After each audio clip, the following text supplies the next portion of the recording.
Hey everyone, welcome to today's Explainer. We're diving straight into an absolutely vital World Cup clash that just went down at BMO Field in Toronto. This wasn't just your standard group stage match. This was a high-stakes, do-or-die situation for two teams desperate for a lifeline. But honestly, beyond all the tactical battles and the tournament math we usually talk about, this match was fundamentally about a true legend of the game reaching a massive historic milestone. 200. Just take a second to really let the sheer magnitude of that number sink in. We are talking about the 40-year-old living legend Luka Modric making his 200th international appearance for the Croatian national team. 200.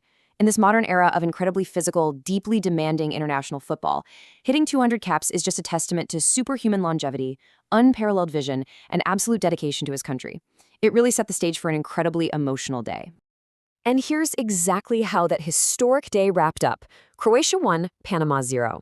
For Croatia, this gritty victory was an absolute lifeline, keeping them alive and breathing in the tournament. But on the flip side, that final whistle meant the end of the road for Los Canaleros. Panama is officially eliminated, putting an end to a remarkably brave World Cup run that ultimately just fell a bit short against European opposition. Okay, moving into Section 1, Panama shocks the first half. So coming into this game, Croatia was desperate, right? They had just suffered that tough 4-2 loss to England and desperately needed a win. But Panama, who had just lost 1-0 to Ghana, didn't just roll over. Under coach Martinez, they came out absolutely swinging. In fact, you could easily argue Panama was the better team in those opening 45 minutes, creating some highly dangerous chances. In the 23rd minute, Rodriguez connected with this powerful header that looked completely destined for the back of the net. It took a miraculous, full-stretch diving save from Croatian goalkeeper Livakovic to push it onto the crossbar.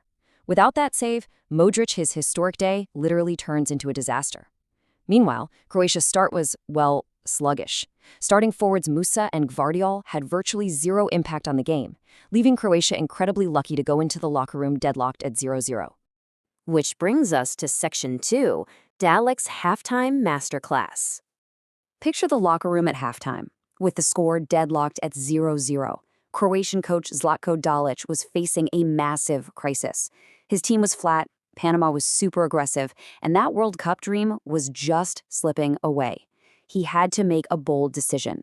And Dalic didn't just tweak his formation. No, he made a massive double change. Step 1, he completely pulled his starting strikers, Musa and Gvardiol, right off the pitch. Step 2, he injected Andre Kramaric and Ante Budimir into the fray.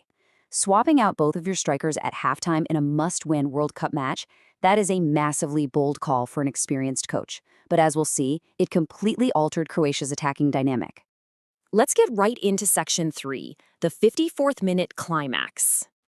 And wow, that tactical shift didn't take long to pay off. Just 9 minutes after the halftime break, we finally get our breakthrough.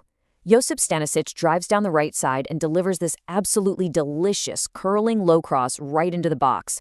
Panama's goalkeeper, Orlando Mascara, dives for it, but just cannot reach it. And who is waiting at the back post making a late run? Ante Budimir. The super sub, who had literally only been on the pitch for 8 minutes, delivers a beautifully composed tap-in. It's his very first World Cup goal, and it completely validates Dalic's halftime gamble. Croatia takes the 1-0 lead. But the action absolutely did not stop there. Those remaining minutes were frantic and totally end-to-end. Just 3 minutes after the goal, the 40-year-old maestro himself, Modric, proved he is still the ultimate through-ball specialist, threading a perfect pass to Pasalic. Now, Mascara managed an incredible one-on-one save to deny him, and then Pasalic blasted the rebound over the bar. Croatia really should have doubled their lead right then and there. But on the other end, Panama just refused to quit. They fought back so bravely, forcing Livakovic into a rapid succession of 3 brilliant saves, including a massive denial of a header by Harvey. Panama really fought right to the bitter end. Now for Section 4, a legend's emotional tribute.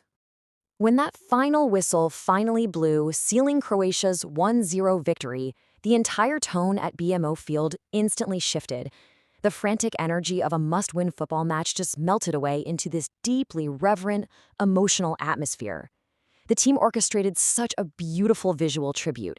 The entire Croatian squad emerged wearing custom black tribute t-shirts, featuring a photo of Luka Modric right alongside the number 200.